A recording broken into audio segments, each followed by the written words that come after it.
Good morning বন্ধুরা, এ দেখো আমার মা কাঠ ছড়ছে আর আমি নাচ করছি ক্রিমটা দিয়ে। তারপর ঘরটা ছেড়ে নিল। মা মা এখনো কথা বলতে পারছে না।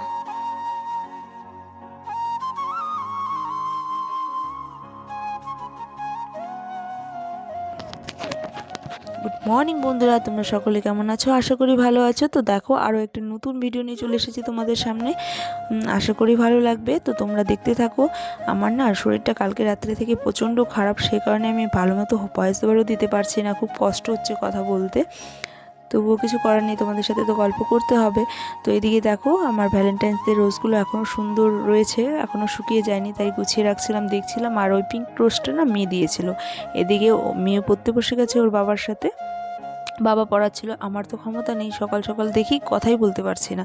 এদিকে মাও ঘুম থেকে উঠে গেছে।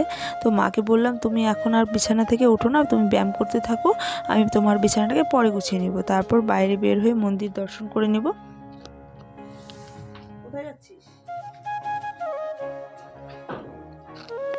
তো তুলসী তলায় প্রণাম করে নিলাম, আর মন্দিরে স্নান করে একবারে পুজোটা পরে সেরে নিব। আজকে একটু লেটে স্নান করব। তো এদিকে দেখো, ফুল গাছে কি সুন্দর ফুল ফুটে রয়েছে। এই ফুলগুলো না অনেক কটাই হয়েছিল, অনেক বড় বড় হয়েছিল, খুব সুন্দর লাগছিল ফুলগুলোকে দেখতে। দেখো, এদিকে আমার শরীর এমনিতেই ভালো না, তার উপরে রান্নাঘরটাকে দেখে আমার শরীরে হয়তো 10 ডিগ্রি টেম্পারেচার আরও বেড়ে গেছে। এত সুন্দর করে রান্নাঘরটাকে রাত্রে পরিষ্কার করে রেখেছিলাম, মানে আমার শরীরটা কালকে রাত্রির থেকে একটু খারাপ খারাপ। তো আমি ভাবছিলাম যে সকালে উঠে যদি বেশি হয়, কাজ করতে না পারি, সেই কারণে একটু আগিয়ে রেখেছিলাম কাজটাকে, কিন্তু কিছুই লাভ হয়নি, আরও বেশি খাটনি করতে হয়েছে। তো দেখো, এই যে সবজি বাগানে চলে এলাম সবজি গাছ দেখতে। তো তেমন একটা সবজি ভালো হয়নি, তবুও খেয়েছিলাম 2-1 বার। এদিকটাতে না রৌদ্রটা তেমন একটা পড়ে না সবজিটাতে, সেই কারণে ভালোও হয় না। আজকে আবার লাফা শাক নিয়ে আসো, আমার গলা ব্যথা। লাফা শাক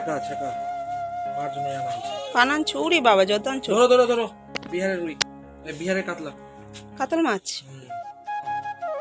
দাঁড়াও, মাছটাকে রেখে আসি। তো বর সবজি নিয়ে এসেছে, মাছ নিয়ে এসেছে। এদিকে আমি পান আনতে বলছি দেখে প্রচণ্ড রেগে গেছে। তো প্রথমে বলেছিল নিয়ে আসবে না, তারপর এনে আবার লজ্জা পেয়ে গেছে। যখনই আবার বলেছিলাম পান এনেছো, তখনই পুরো টেম্পারেচার হাই হয়ে গেছিলো। তো দিদিভাই এসেছে, দিদিভাইকে এখন দেখাবো। একটু কাজটা বেড়ে গেল তার খাটনিটা। এদিকে আসো, একটা জিনিস চলো দেখাই। দেখো, এই যে দেখো, রাত্রেবেলা আমি সুন্দর করে ডিমটা রাখছি, বুঝছো? একটাই ডিম ছিল, ভাবলাম কি ডিমটা থাকুক, একটা ডিম বেশি ছিল। রাত্রেবেলা এত সুন্দর করে ডিমটা রাখার পরে এই যে দেখো, এই যে এখান থেকে ইঁদুরটা নামে না, ডিমও খাই দূর। হ্যাঁ জানি না, কিন্তু ওই যে ঠুকরাইছে না প্লাস্টিক, সেটা গেছে কই দেবেন? আর প্লাস্টিকটা ঠুকরায়নি, এটাকে হচ্ছে ছিঁচে দাঁত দিয়ে, বুঝছো? কি অত্যাচার না। আমার তো গলা ব্যথা কোনো মতেই সারছিল না। তারপর চা খেয়ে নিলাম। এদিকে ভাতের জলটাকে বসিয়ে দিয়েছি, জলটা ফুটুক। এদিকে দেখো, বাইরে একটা লাউ গাছ গেড়েছিলাম উঠোনে, সুন্দর লাউ ধরেছে, একটাই হয়েছে। তো দেখো, লঙ্কা গাছটা দেখি সুন্দর লঙ্কা ধরে রয়েছে। এই লঙ্কা গাছটাকে না আমরা লাগাইনি, একা থেকে আপন থেকেই হয়েছে, কিন্তু ভালোই লঙ্কা ধরেছে। কিন্তু লঙ্কাগুলোকে তুলবো না, এখন ঘরে লঙ্কা রয়েছে প্রচুর। এদিকে জল ফুটে গেছে, চালটা দিয়ে দিব।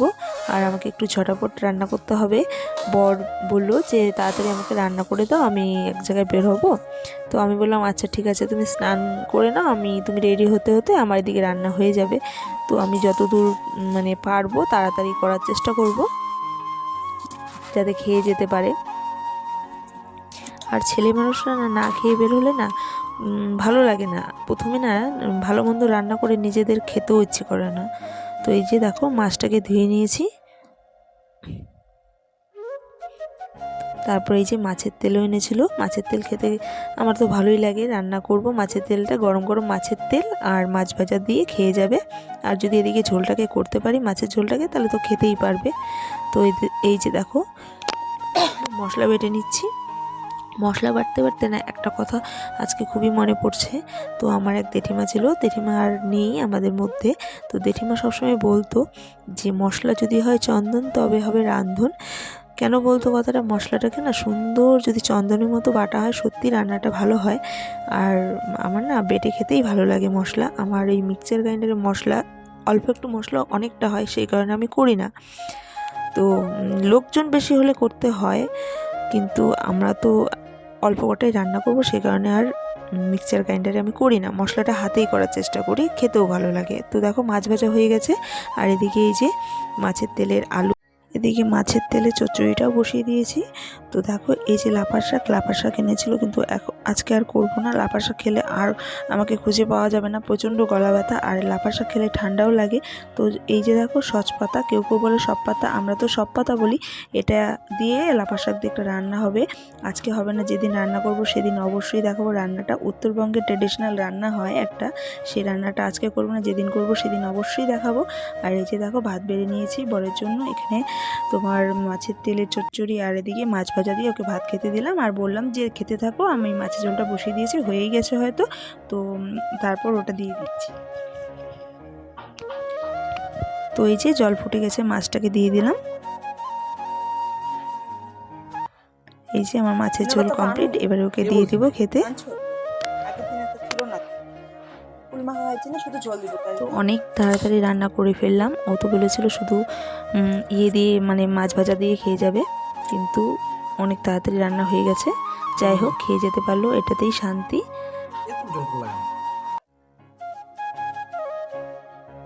তো খেয়ে বলছিল ভালো হয়েছে, কিন্তু এত অল্প ঝোল করেছো। আমি বললাম শুধু শুধু রান্না করেছি তো মশলা দিয়ে, তাই বেশি একটা ঝোল করিনি, বেশি ঝোল করলে মশলা দিয়ে ভালো লাগে না, কিছু একটা সবজি দিতাম তাহলে ভালো লাগতো। তো মেয়ের জন্য লাল শাক করে নিলাম, আর এদিকে মাছের তেল মাছের ঝোল, এটাই করা হয়েছে, আর বেশি কিছু করা হয়নি, আমারও শরীরটা তেমন একটা ভালো না। দেখো রান্নার পরে এই যে রান্নাঘরটাকে সুন্দর মুছিয়ে সব কিছু পরিষ্কার করে রেখে দিলাম, আর তারপর আমাদেরও খাওয়া হয়ে গেছিলো। এই যে আমি একটা পান বানিয়ে নিচ্ছি আমার জন্য, মাছ খেয়েছি তাই একটু ভাবলাম যে পান বানিয়ে খেয়ে মেয়েকে খুঁজতে যাব, মেয়েকে আবার ডেকে এনে স্নান করাবো, আমি নিজে স্নান করব, পুজো দিব। মা এসেছে, মার সাথে একটু গল্প করেছিলাম, অনেক কাজ।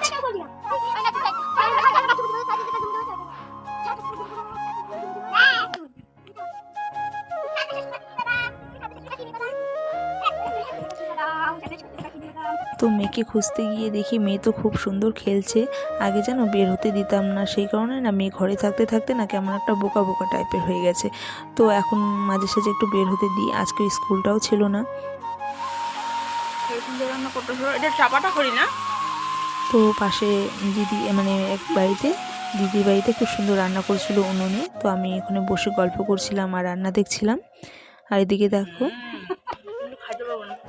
দেখো সুন্দর ইয়ে কেটে রেখেছে, চালতা দিয়ে ডাল হবে, টক ডাল হবে। তো রান্না করছিল, আমি মানে আর দেখছিলাম, খুব সুন্দর করে রান্না করছিল, তো গল্প করছিলাম। আর এই যে একটা দরকারি জিনিস আনতে গেছিলাম, দরকারি জিনিসটা হচ্ছে এই যে এই ধুন্দুলটা আনতে গেছিলাম, সচরাচর তো এখন দেখাই যায় না কারো বাড়িতে, তো ওই বাড়িতে ছিল, নিয়ে এলাম। আর এদিকে বাড়িতে এসে স্নানটাও সেরে নিলাম, পুজো করা হয়ে গেছে। এদিকে বাবাদের ফটোগুলোতে একটু ধূপকাঠি দেখিয়ে দিলাম, প্রত্যেকটা ঘরেই দেখিয়ে দিব। আর না ধূপকাঠির সেন্ট মানে না স্নানের পর সুন্দর ধূপ ধুনার সেন্টটা না খুব সুন্দর লাগে, সেই কারণে আমি না প্রত্যেক দিনই স্নান করার পরে প্রত্যেকটা ঘরেই ধূপকাঠি দেখাই। তো সন্ধ্যার দিকে এই যে দেখো একটু খাবার এনেছিল, খাচ্ছিলাম।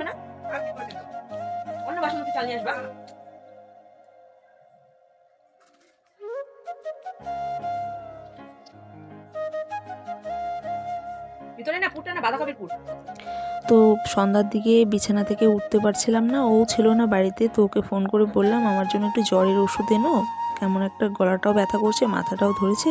তো ও বলল যে ঠিক আছে, আর আমি তো উঠতেই পারছিলাম না, তারপর ও আমাকে ওষুধ দিল, খেয়ে কিছুক্ষণ পরে সুস্থ হয়েছিলাম, তারপর উঠেছিলাম।